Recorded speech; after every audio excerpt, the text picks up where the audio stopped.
जय हिंद दोस्तों। तो आज हम लोग चैप्टर सेकंड देखते हैं जिसका नाम है प्रतिलोम त्रिकोणमिति फलन इनवर्स ट्रिगोनोमेट्रिक फंक्शंस। तो सबसे पहले हम लोग प्रतिलोम त्रिकोणमिति फलनों के पारांत तथा परिसर देख लेते हैं।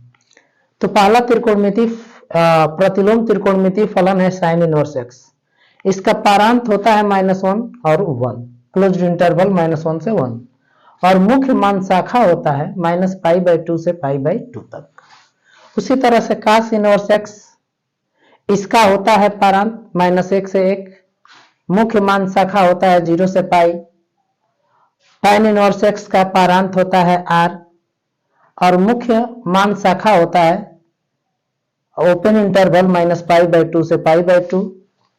और cot इनवर्स x, इसका पारांत होता है r, और मुख्य मान शाखा होता है ओपन इंटरवल 0 और π। उसी तरह से sec इनवर्स x का होता है r -1 और 1, ये पारांत होता है, और मुख्य मान शाखा होता है 0 से π, लेकिन इसके बीच में π/2 होता है जो नहीं होना चाहिए। और कोसेक इनवर्स x, इसका पारांत होता है सभी रियल नंबर के सेट में से -1 और 1 के बीच में जो भी है उसको निकाल देंगे। और इधर है -π/2 से π/2, और इसमें से 0 को हम लोग क्या करेंगे, निकाल देंगे। तो ये मुख्य मान शाखा हो जाएगा कोसेक इनवर्स x का। तो ये जो चार्ट है वो बेहद इंपॉर्टेंट है। आप चाहेंगे तो इसका स्क्रीनशॉट ले सकते हैं, और इसे याद भी रखना पड़ेगा हमें कि प्रतिलोम त्रिकोणमिति फलनों का पारांत क्या होता है और मुख्य मान शाखा क्या होता है। तो अब हम लोग प्रतिलोम त्रिकोणमिति फलनों के कुछ प्रारंभिक गुणधर्म देख लेते हैं। साइन इनवर्स साइन x का मान x होता है, cos इनवर्स cos x का मान x होता है, tan इनवर्स tan x का मान x होता है, कोसेक इनवर्स कोसेक x का मान x होता है। एक तरह से देखा जाए तो साइन x का प्रतिलोम साइन इनवर्स x होता है, तो ये कट जाएगा, x बचेगा। cos का cos इनवर्स प्रतिलोम होता है, ये कैंसिल हो जाएगा तो x बचेगा। इसे समझ सकते हैं आप। उसी तरह से tan और tan इनवर्स x का मान x के बराबर होता है, काट और काट इनवर्स x का मान किसके बराबर होता है, x के बराबर होता है। उसी तरह से कोसेक और कोसेक इनवर्स x का मान x के बराबर होता है, x बिलोंग इन r -1 और 1। सेक इनवर्स x का मान भी किसके बराबर होता है, x के बराबर होता है। तो आप चाहेंगे तो ये जितने भी फार्मूले हैं इन सबका आप स्क्रीनशॉट ले सकते हैं। और ये प्रतिलोम त्रिकोणमिति फलनों के कुछ गुण धर्म रहे। इसी तरह से प्रतिलोम त्रिकोणमिति फलनों में और भी कुछ गुण होते हैं जिनको हमें याद रखना बेहद जरूरी होता है।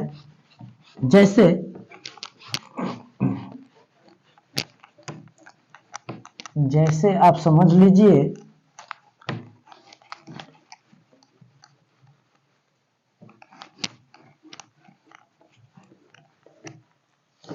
जैसे मान लीजिए साइन इनवर्स x बराबर क्या होता है, कोसेक इनवर्स 1/x होता है, चाहे कोसेक इनवर्स x बराबर क्या होता है, साइन इनवर्स 1/x। इसी तरह से cos इनवर्स x बराबर क्या होता है, सेक इनवर्स 1/x, या सेक इनवर्स x बराबर क्या होता है, cos इनवर्स 1/x। इसी तरह से tan इनवर्स x बराबर क्या होता है, cot इनवर्स 1/x, और cot इनवर्स x बराबर क्या होता है, tan इनवर्स 1/x। तो इनको भी हमें याद रखना बेहद जरूरी होता है। ये भी बहुत इंपॉर्टेंट फार्मूले होते हैं। इसी तरह से आप ये भी याद रखेंगे साइन इनवर्स -x बराबर होता है माइनस साइन इनवर्स x। इसी तरह से tan इनवर्स -x बराबर होता है माइनस tan इनवर्स x। और इसी तरह से कोसेक इनवर्स -x बराबर होता है माइनस कोसेक इनवर्स x। इसी तरह से आपको ये याद रखना होगा cos इनवर्स -x बराबर होता है pi minus cos inverse x। इसी तरह से आपको याद रखना होगा सेक इनवर्स माइनस एक्स बराबर होता है pi minus sec inverse x, और इसी तरह से होता है sine tan cosec cos sec cot होता है। तो काट इनवर्स माइनस एक्स बराबर होता है pi minus cot inverse x. तो ये जितने भी फार्मूला है इन सबको आपको याद रखना होगा। का साइन इनवर्स माइनस एक्स बराबर का होता है minus sine inverse x, tan inverse minus x बराबर होता है minus tan inverse x, cosec inverse minus x बराबर होता है माइनस कोसेक इनवर्स एक्स, और कास इनवर्स माइनस एक्स बराबर pi minus cos inverse x, sec inverse minus x बराबर pi minus sec inverse x, और काट इनवर्स माइनस एक्स बराबर होता है pi minus cot inverse minus x. तो ये फार्मूले बेहद इंपॉर्टेंट है, इन फार्मूले को आप लोगों को याद रखना होगा। तो अब हम लोगों ने कुछ बेसिक चीजें समझा। अब इसके बाद हम लोग इस चैप्टर के प्रश्न हल करते हैं, क्वेश्चन हल करते हैं। तो मैं परीक्षा की दृष्टि से जो इंपॉर्टेंट क्वेश्चन है उनको मैं लिया हूं। तो मैं आपको पहला सवाल बताता हूं। लिखा है क्वेश्चन नंबर 1, लिखा है tan inverse 1 plus cos inverse minus 1/2 plus sine inverse minus 1/2 कह रहा है इसका मान ज्ञात करना है। तो हम लोग सबका मान ज्ञात करते हैं। सॉल्यूशन tan इनवर्स 1 बराबर हम लोग x मान लेते हैं। तो क्या हो जाएगा, यहां से ये इधर जाएगा, तो tan x बराबर हो जाएगा 1। अब tan के कितने अंश का मान 1 होता है? tan के 45 अंश का मान 1 होता है, tan π/4। तो यहां से हम कंपेयर करेंगे तो x की वैल्यू क्या हो जाएगा, x बराबर हो जाएगा π/4। और क्यों हो जाएगा, क्योंकि x का मुख्य मान शाखा का होता है माइनस π/2 से π/2 होता है, और x का मान π/4 है जो कि मुख्य मान शाखा के अंतर्गत है, अतः x का मान यह π/4 माना जाएगा। ठीक है, तो यह हम लोगों ने इसकी वैल्यू निकाल लिया। अब इसकी वैल्यू निकालते हैं हम लोग। तो उसकी वैल्यू हम लोग मान लेते हैं y, माना cos इनवर्स माइनस 1/2 बराबर y हम लोगों ने मान लिया। अब ये इधर जाएगा तो cos y बराबर हो जाएगा माइनस 1/2। अब हम देखेंगे कि cos के कितने अंश का मान माइनस 1/2 होता है। तो cos y और माइनस cos के ये 60 का मान होता है, cos 60, और cos 60 को हम लोग लिख सकते हैं π/3, और ये आ रहा है माइनस cos π/3 आ रहा है। इसको हम ऐसे लिख सकते हैं cos pi minus π/3। cos 180 minus theta बराबर होता है minus cos theta. cos 180 minus theta बराबर क्या होता है, माइनस cos थीटा। जब इसे आप हल करेंगे तो cos y बराबर हो जाएगा 3π माइनस पाई cos 2π/3। ठीक है, cos का मुख्य मान शाखा होता है 0 से पाई, यानी मुख्य मान शाखा होता है cos में, मुख्य मान शाखा होता है बच्चों, शाखा होता है 0 से पाई, और हमारा ये 2π/3 है यानी कि 120 अंश है, और ये 0 से 180 के बीच में होना चाहिए। तो हमारा यह जो वैल्यू है वो इसके बीच में है, अतः y की वैल्यू 2/3 मानी जाएगी, क्योंकि यह वैल्यू मुख्य मान शाखा के अंतर्गत आ रही है। इसी तरह से हम तीसरे वाले को मानेंगे z, माना साइन इनवर्स माइनस 1/2 बराबर हमने z मान लिया। अब हम क्या करते हैं, उसको उधर लेकर जाते हैं इधर लेकर जाते हैं तो साइन इनवर्स z बराबर आ जाएगा -1/2। अब इसको हम क्या लिख सकते हैं, साइन z हो जाएगा ये, तो साइन z बराबर आ जाएगा साइन -30 माइनस पाई बाई 6, क्योंकि साइन माइनस थीटा बराबर होता है माइनस साइन थीटा, तो साइन जेड बराबर होगा साइन माइनस पाई बाई 6। और साइन में जो मुख्य मान शाखा होता है, साइन का जो साइन इनवर्स का मुख्य मान शाखा होता है, मुख्य मान शाखा जो होती है वह होती है माइनस पाई बाई 2 से पाई बाई 2, यानी -90 से 90 उसका मुख्य मान शाखा है। तो हमारा -30 आ रहा है और -30 इसके बीच में पड़ता है, तो इसलिए जो z की वैल्यू हो जाएगी वह -पाई/6 मानी जाएगी। अतः क्या हो जाएगा भाई, अतः हमें टोटल वैल्यू निकालना है, तो इसकी वैल्यू हम लोगों ने निकाला है पाई/4 प्लस इसकी वैल्यू हम लोगों ने निकाला है 2पाई/3, इसकी वैल्यू हम लोगों ने निकाला है 2/3 और इसकी वैल्यू हम लोगों ने निकाला है -पाई/6। इसको हल करेंगे तो एलसीएम हम लेंगे तो 12 एलसीएम हो जाएगा, 4 3 12, 3 पाई, 3 चौके 12 और 4 दूना के 8, 8 पाई, 6 दूना के 12 -2 पाई, तो 8 3 11, 11 में से 2 जाएगा 9 पाई/12, 3 3 जा 9 और 3 12 12, यानी कि ये आ रहा है 3 पाई/4, यानी कि इसकी वैल्यू आ रही है tan inverse 1 cos inverse -1/2 sin inverse -1/4 की वैल्यू आ रहा है 3 पाई/4।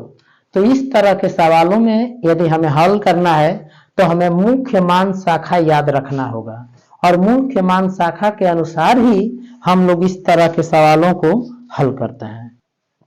तो अब हम लोग क्वेश्चन नंबर 2 देखते हैं। tan inverse -1/√3 plus cot inverse 1/√3 plus tan inverse sine -पाई/2।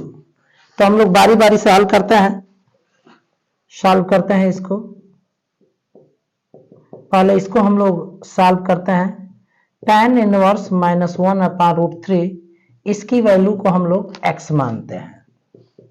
अब ये tan चला जाएगा उधर, तो ये tan x बराबर हो जाएगा -1/√3। अब tan के कितने अंश का मान -1/√3 होता है, तो हम इसे ऐसे लिख सकते हैं -tan 1/√3, tan 30 का मान होता है, यानी कि tan पाई/6 लिख सकते हैं। ये माइनस अंदर भी लिखा जा सकता है, तो tan x बराबर tan -पाई/6। अब देखेंगे हम कि tan का मुख्य मान शाखा क्या होता है, तो tan का मुख्य मान शाखा होता है -पाई/2 से पाई/2। तो tan का मुख्य मान शाखा जब -पाई/2 से पाई/2 होता है तो यहाँ पे x का मान -पाई/6 माना जाएगा, क्योंकि tan का जो मुख्य मान शाखा होता है -90 से 90 के बीच में होता है, तो यह -90 और 90 के बीच में पड़ेगा, इसलिए x की वैल्यू -पाई/6 मानी जाएगी। अब इसको हम लोग हल करते हैं दूसरा वाले को। काट इनवर्स 1/√3, इसको मान लेते हैं इसकी वैल्यू y है, ये चला जाएगा उधर, तो काट y बराबर हो जाएगा 1/√3। अब यहां पर हम देखते हैं कि काट के कितने अंश का मान 1/√3 होता है, तो काट के 60 का मान होता है, काट पाई/3 का मान 1/√3 होता है, और काट का जो मुख्य मान शाखा होता है वह 0 से पाई होता है। काट का मुख्य मान शाखा क्या होता है, 0 से पाई होता है, अर्थात 0 से 180 होता है, और ये कितना है 60 है, तो जब 60 है तो 0 से 180 यानी मुख्य मान शाखा के अंतर्गत पड़ रहा है, तो y बराबर पाई/3 यहां से ये मिलेगा, क्योंकि इसका मुख्य मान शाखा क्या है 0 से पाई है। मुख्य मान शाखा इसका क्या है, मुख्य मान शाखा है 0 से पाई, तो जब 0 से पाई इसका मुख्य मान शाखा है तो यह 0 और पाई के बीच में आ रहा है, इसलिए पाई/3 ये मान्य हो जाएगा। अब इसकी वैल्यू को हम लोग z मान लेते हैं।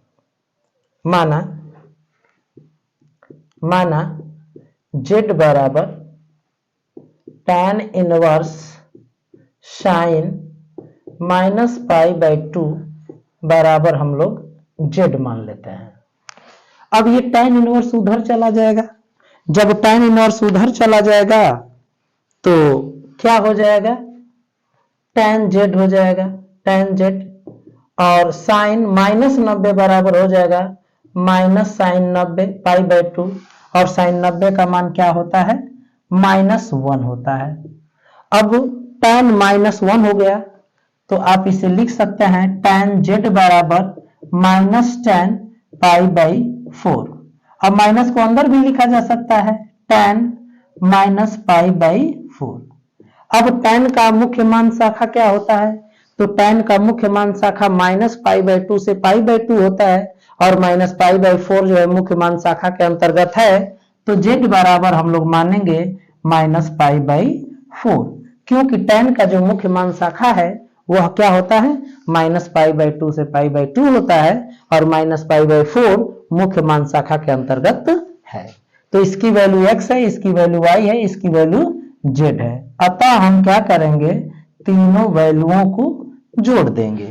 तो x की वैल्यू आया है -π/6, y की वैल्यू आया है π/3, और z की वैल्यू आया है -π/4। एलसीएम लेंगे तो 12 ही आ जाएगा, 6 दूना के 12 -2π, 3 चौके 12 प्लस 4π, 4 3 12 -3π। तो ये 3π और 2π, -5π और प्लस 4π और अपान 12। तो 5π में से 4π चला जाएगा, -π/12। तो इसका सॉल्यूशन आया -π/12। तो आप चाहेंगे तो इस क्वेश्चन का आप स्क्रीनशॉट ले सकते हैं, और ये बेहद इंपॉर्टेंट सवाल है। तो आप चाहेंगे तो इस तरह के जितने भी सवाल है आप उनको हल कर सकते हैं, और हल करने के लिए, इस तरह के सवालों को हल करने के लिए आपको मुख्य मान शाखा याद रहना बेहद जरूरी है। तो इसी तरह से मैं एक और सवाल लिया हूं जो कि बहुत ही इंपॉर्टेंट सवाल है और बहुत अच्छा सवाल है। तो मैं यह सवाल भी बताना चाहूंगा। तो देखते हैं यह सवाल। लिखा है cos इनवर्स 4/5 बराबर tan इनवर्स 3/4। ये आपको प्रूफ करने के लिए कह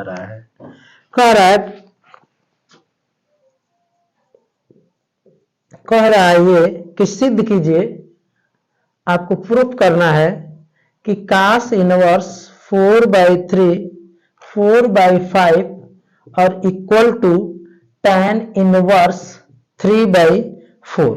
आपको ये प्रूफ करने के लिए कह रहा है। तो हम लोग इसको प्रूफ करते हैं, प्रूफ कर रहे हैं हम लोग इसे। तो हम लोग लेफ्ट हैंड साइड लेकर चलते हैं, लेफ्ट हैंड साइड से cos इनवर्स 4/5 ये है, इसकी वैल्यू हम लोग मान लेते हैं थीटा। तो ये cos इनवर्स उधर जाएगा, तो जब cos इनवर्स उधर जाएगा तो cos थीटा बराबर आ जाएगा 4/5। तो हम क्या करेंगे, एक त्रिभुज बनाएंगे, और cos थीटा बराबर होता है आधार बटा कर्ण। आधार 4 मानेंगे, कर्ण 5 मानेंगे। पाइथागोरस प्रमेय से निकालेंगे तो इसका लंब 3 आ जाएगा। ठीक है, तो अब हमें tan में निकालना है, तो tan थीटा लेंगे। tan थीटा बराबर होता है लंब बटा, tan थीटा बराबर होता है लंब बटा आधार। लंब है 3 और आधार है 4। यहां से थीटा की वैल्यू निकालेंगे, तो थीटा की वैल्यू आ जाएगा tan इनवर्स 3/4, और थीटा की वैल्यू यहां से क्या है, cos इनवर्स 4/5 है। तो cos इनवर्स 4/5 बराबर क्या आ जा रहा है, tan इनवर्स 3/4। तो इस तरह से आप चाहेंगे तो पाइथागोरस प्रमेय के आधार पर इसको सॉल्व कर सकते हैं।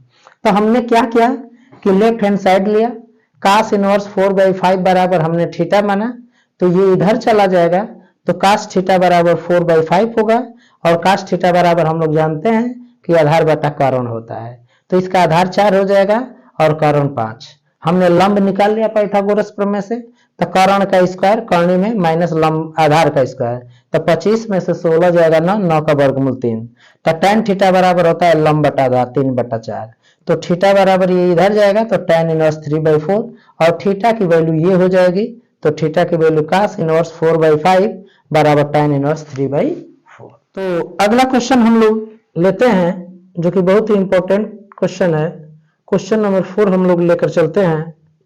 सेक स्क्वायर tan इनवर्स 2 और plus cosec square cot inverse 3 बराबर हमें लाना है 15 हमें लाना है। तो चलिए देखते हैं, इसको हम लोग सॉल्व करते हैं। सॉल्यूशन तो लेफ्ट हैंड साइड से मैं इसको सॉल्व कर रहा हूं। लेफ्ट हैंड साइड से ये है sec square tan inverse 2 plus cosec square cot inverse 3। हम लोग सूत्र जानते हैं। क्या सूत्र जानते हैं कि 1 प्लस tan स्क्वायर थीटा बराबर होता है सेक स्क्वायर थीटा और 1 प्लस काट स्क्वायर थीटा बराबर होता है कोसेक स्क्वायर थीटा। तो इसी सूत्र का हम लोग इस्तेमाल करेंगे। देखिए यहां पर है सेक स्क्वायर, इसको थीटा मान लीजिए, तो सेक स्क्वायर थीटा बराबर हो जाएगा 1 प्लस tan स्क्वायर और थीटा का मतलब ये है tan इनवर्स 2। उसी तरह से ये कोसेक स्क्वायर, इसको मान लीजिए थीटा, तो इसको लिख सकते हैं 1 प्लस काट स्क्वायर, थीटा का मतलब ये है काट इनवर्स 3। तो इस चीज को हम ऐसे भी लिख सकते हैं 1 प्लस tan इनवर्स 2 का स्क्वायर, ये पूरा का स्क्वायर लिख सकते हैं 1 प्लस, उसी तरह से इसको भी हम लिख सकते हैं काट इनवर्स 3 का स्क्वायर हम लिख सकते हैं। ये कैंसिल हो जाएगा, ये कैंसिल हो जाएगा। 1 प्लस 2 दूना के 4 और ये हो जाएगा 3 तिल्ली के 9, 4 13, 1 14 और ये 1 15। तो इस तरह से यह क्वेश्चन सॉल्व हो गया। इसी तरह से हम लोग एक और क्वेश्चन लेते हैं जो कि बेहद इंपॉर्टेंट क्वेश्चन है, बहुत अच्छा क्वेश्चन है। तो हम लोग अब अगला क्वेश्चन लेते हैं जो कि बहुत ही अच्छा सवाल है। ये भी प्रूफ करने के लिए दिया है, तो आपको प्रूफ करना है कि cos साइन इनवर्स x का स्क्वायर बराबर साइन cos इनवर्स x और पूरे का स्क्वायर, ये हमको प्रूफ करना है। तो चलिए हम लोग इसको प्रूफ करते हैं। तो पहले मैं लेफ्ट हैंड साइड से प्रूफ कर रहा हूं। लेफ्ट हैंड साइड से इसको मैं प्रूफ कर रहा हूं। तो हमें प्रूफ करना है cos साइन इनवर्स x बराबर साइन cos इनवर्स x। तो चलिए इसको प्रूफ करते हैं। इसको थीटा मान लीजिए, इसको क्या मान लीजिए, थीटा। तो cos थीटा है, ये cos साइन इनवर्स x का स्क्वायर, ये cos थीटा है। तो cos थीटा बराबर हम लोग क्या लिख सकते हैं, cos थीटा बराबर हम लोग क्या लिख सकते हैं, साइन 90 माइनस थीटा हम लोग लिख सकते हैं। cos थीटा बराबर क्या लिख सकते हैं, साइन 90 यानी π/2 माइनस थीटा माने साइन इनवर्स x, ये हम लोग लिख सकते हैं। और इसका स्क्वायर है तो इसका स्क्वायर। अब साइन, ये सूत्र होता है, ये सूत्र होता है, क्या सूत्र होता है, sine inverse x plus cos inverse x बराबर π/2 होता है। tan inverse x plus cot inverse x बराबर π/2 होता है। Sec inverse x plus cosec inverse x बराबर π/2 होता है। तो ये साइन है तो साइन मैंने लिखा, π/2 माइनस साइन इनवर्स x, इसको आप इधर लेकर चले जाइए। तो π/2 माइनस साइन इनवर्स x बराबर वहां से वैल्यू निकल जाएगी cos इनवर्स x, और इसका होल स्क्वायर है तो इसका होल स्क्वायर। ये आपका क्या है, राइट हैंड साइड है। तो इस तरह से यह सवाल भी क्या हो गया, सॉल्व हो गया। तो इस चैप्टर के जितने भी परीक्षा की दृष्टि से मोस्ट इंपॉर्टेंट क्वेश्चन थे उनको मैंने सिलेक्ट किया और आपको बताया। तो यदि आप चाहेंगे तो इस क्वेश्चन का स्क्रीनशॉट भी ले सकते हैं और आप इस वीडियो को ज्यादा से ज्यादा अपने दोस्तों में शेयर करें और कोई कमेंट हो, कोई बात हो या कोई क्वेश्चन पूछना हो तो आप कमेंट करके बता सकते हैं आप। तो आज के लिए इतना ही। जय हिंद, धन्यवाद।